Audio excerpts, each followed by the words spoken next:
मैं भारत को भारतीयता की मान्यता के आधार पर फिर से खड़ा करना चाहता हूं, उस काम में लगा हूं। कोई सवाल पूछना चाहें तो जी पूछिए। हाथ उठाइए। आप मेहरबानी करके इन 5 सूत्रों को क्रम से एक बार फिर से बता दें। हाँ, कॉपी है तो लिख लीजिए, डायरी है तो लिख लीजिए।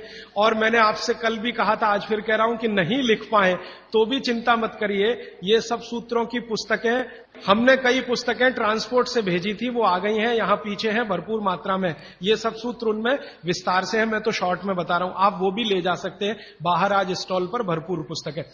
राजीव जी, आपके प्रथम सूत्र के अनुसार सोलार कुकर कितना उपयोगी है? हाँ, बहुत अच्छा सवाल है, मैं इंतजार कर रहा था कोई पूछे। देखिए, मेरे प्रथम सूत्र के अनुसार सोलर कुकर सबसे ज्यादा उपयोगी है। अब सोलर कुकर एक ऐसी अद्भुत चीज बनी है या बनाई गई है जिसमें सूर्य का प्रकाश सबसे ज्यादा, तो सोलर कुकर का खाना बहुत अच्छा। लेकिन कौन सा सोलर कुकर? देखिए, एक सोलर कुकर ऐसा आता है जिसमें डब्बे को बंद करके खाना बनाने के लिए रखते हैं ना, वो सब एल्यूमिनियम के डब्बे हैं। एल्यूमिनियम के वेसल जब तक है तब तक ये सोलर कुकर का खाना जहर है। लेकिन सिद्धांत रूप में सोलर कुकर भारत के हिसाब से सबसे अच्छी टेक्नोलॉजी है। तो आप बोलेंगे फिर कोई वेसल बदल के उसमें रखिए। तो जैसे ही सोलर कुकर में वेसल आ जाए पीतल के, कांसे के, आप उनका जरूर इस्तेमाल करिए। वो विज्ञान के हिसाब से, भागवत के हिसाब से सबसे उत्तम है। मेरी एक विनती है, आप मुझे सर मत कहिए, या तो भाई कहिए, राजीव भाई कहिए, कुछ भी कहिए, सर मत कहिए। आदरणीय राजीव भाई, आपके दूसरे सूत्र के हिसाब से 48 मिनट में खाना खा लेना चाहिए, पर जो बच्चे स्कूल सुबह चले जाते हैं और शाम को घर आते हैं, उनका हम क्या बहुत करें? अच्छा, उसके लिए मैं एक विकल्प बताता हूं। जो बच्चे आपके सुबह सुबह स्कूल चले जाते हैं, कि बच्चों को खाना खिला के स्कूल भेजिए। आप बोलेंगे जी खाते नहीं है, मैं आपको इसका तरीका बता देता हूं कैसे खाएंगे वो खाना। हमारे शरीर की अपनी एक साइकिल है, और वो साइकिल ये है कि कोई भी खाना खाएं तो उसके 8 घंटे के बाद ही भूख लगेगी आपको। तो एक रात पहले का खाना उनको उस समय खिला दीजिए कि सुबह तक 8 घंटे पूरे हो जाए।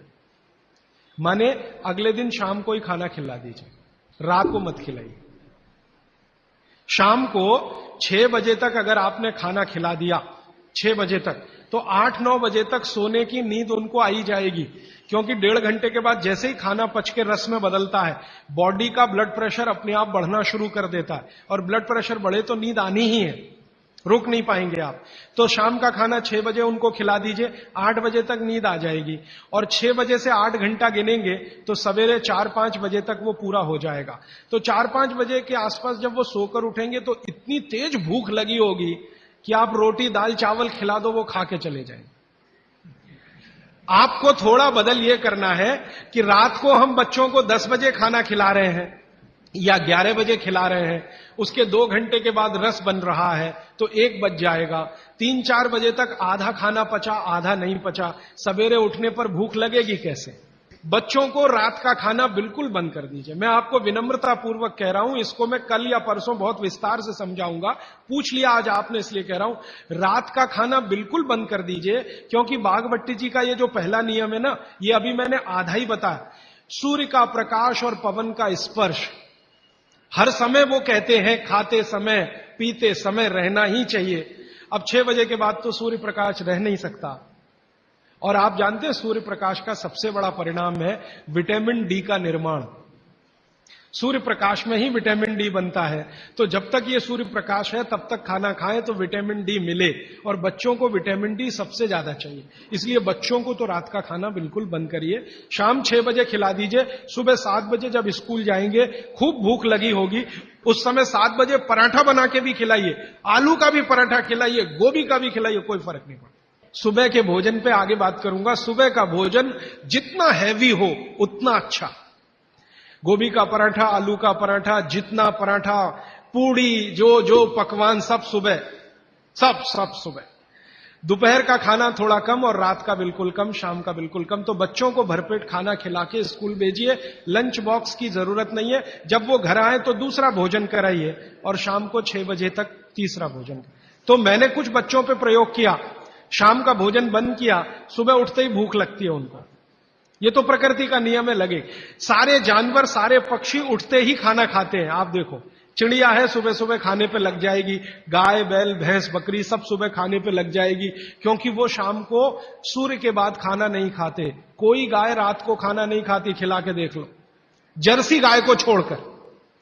जर्सी भारत की नहीं है इसलिए उसको भारत का पता भी नहीं है, वो रात को 2 बजे भी खा लेगी, लेकिन भारत की कोई भी गाय, भारतीय नस्ल की गाय 6 बजे के बाद खाना नहीं खाएगी। तो भारत की तासीर ऐसी है, इस तासीर को ध्यान में रखकर रात का खाना जल्दी करिए, सुबह भरपूर भूख लगेगी। और निवेदन इतना ही है कि खाली पेट बच्चों को कभी स्कूल मत भेजिए, खाली पेट तो कभी मत भेजिए। आपने कह दिया जी दूध पी के गया, दूध पी के गया माने एक तरह से खाली पेट, सॉलिड कुछ नहीं है। सॉलिड सुबह सुबह शरीर में जाना बहुत ही आवश्यक है, अगर भविष्य में आप उसको एसिडिटी, अल्सर, पेप्टिक अल्सर से बचाना चाहते हैं तो।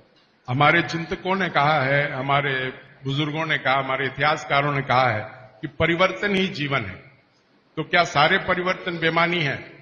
अगर ऐसा है, अगर परिवर्तन बेमानी नहीं है, तो ऐसे कौन से परिवर्तन है जिसे हम अपनाएं और ऐसे कौन से परिवर्तन है जिसे हम ठुकराएं? बहुत अच्छा सवाल।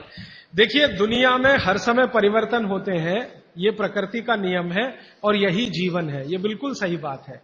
लेकिन हमें ध्यान ये देना है कि कौन से परिवर्तन हमारे अनुकूल है और प्रतिकूल है, बस इतना ध्यान देना है। अब इस बात को भागवत जी कहते हैं एक सूत्र में, अब आपने पूछ लिया तो वो सूत्र भी वो ये कहते हैं कि जिस आबो हवा और परिस्थिति में आप रहते हैं उसमें रहते हुए जो परिवर्तन होगा वो आपके अनुकूल है, और जो आबो हवा और परिस्थिति में आप नहीं रहते हैं वहां जो परिवर्तन होगा और आप उसको धारण करेंगे वो आपके प्रतिकूल है। अब मैं इसको और स्पष्ट करता हूं। यूरोप और अमेरिका में पिछले 100 साल में जितनी रिसर्च हुई वो उनके लिए बहुत अनुकूल है। उनके लिए रेफ्रिजरेटर यूरोपियन लोगों के लिए बहुत काम की चीज है। जब मैं ये भाषण जर्मनी में दूंगा तो उल्टा ही बताऊंगा उनको, मैं कहूंगा जरूर रेफ्रिजरेटर लाओ, माइक्रोवेव ओवन भी रखो। उनके लिए बहुत अनुकूल है क्योंकि उनकी कंडीशन में वो परिवर्तन हुआ है। हमारी कंडीशन में जो हम परिवर्तन करेंगे वो हमारे लिए अनुकूल होगा। अब जैसे मैं आपको उदाहरण दूं, चक्की है, चक्की, तो चक्की में एक परिवर्तन आज हुआ है, पहले वो नहीं था, आज हुआ है। हमने चक्की में बियरिंग लगा दिया है। पहले चक्की में बियरिंग नहीं होता था, खाली वो एक ऐसा लोहे का वो डंडी होता था और उसके चारों तरफ हम उसको चाक को घुमाते थे, बीच में लकड़ी का एक उसमें वो लगाते थे। वो लकड़ी का हमने निकाल के उसमें बियरिंग लगा दिया, ये भी परिवर्तन हुआ, ये हमारे अनुकूल बैठता है। क्योंकि बियरिंग लगने के बाद उसका जो फ्रिक्शन है वो कम हुआ, और फ्रिक्शन कम हुआ तो हम कम श्रम में ज्यादा उत्पादन ले सकते हैं। श्रम तो हो ही रहा है, लेकिन जितने श्रम में हम पहले 1 किलो आटा लेते थे उतने ही श्रम में अब 3 किलो आटा मिल रहा है। ये भी परिवर्तन है, लेकिन ये हमारे अनुकूल है। इसी तरह से और एक उदाहरण दूं, हमारे कुछ कार्यकर्ता हैं पूना में, उन्होंने बैलगाड़ी के पहिए में भी बियरिंग लगा दिया। परिवर्तन यहां भी हुआ, नई बैलगाड़ी बनी, उसमें बियरिंग का पहिया है। अब उसका क्या हुआ कि बैल को खींचने में मदद हो गई। पहले बैल 1 टन अनाज लेके जाता था, अब बियरिंग लगी हुई बैलगाड़ी में वही बैल 3 टन लेके जाता है और बिना थके हुए। तो ये भी परिवर्तन है। जी एक बच्चा पूछ रहा है, हाँ पूछो। इलेक्ट्रिक गैस को यूज करना कि नहीं? ज्यादा अच्छा नहीं है, लेकिन मजबूरी हो तो ठीक है। अगर आपके पास उसका कोई विकल्प नहीं है तो जरूर इस्तेमाल कर लीजिए, लेकिन अगर विकल्प है, भारत में तो है, ये मैं जानता हूं, इसलिए ज्यादा अच्छा नहीं है। दोस्तों, सबसे पहले तो चैनल सब्सक्राइब करें, फिर लाइक, कमेंट और शेयर करें, और हाँ, हमारा एंड्रॉयड ऐप डाउनलोड करना ना भूलें।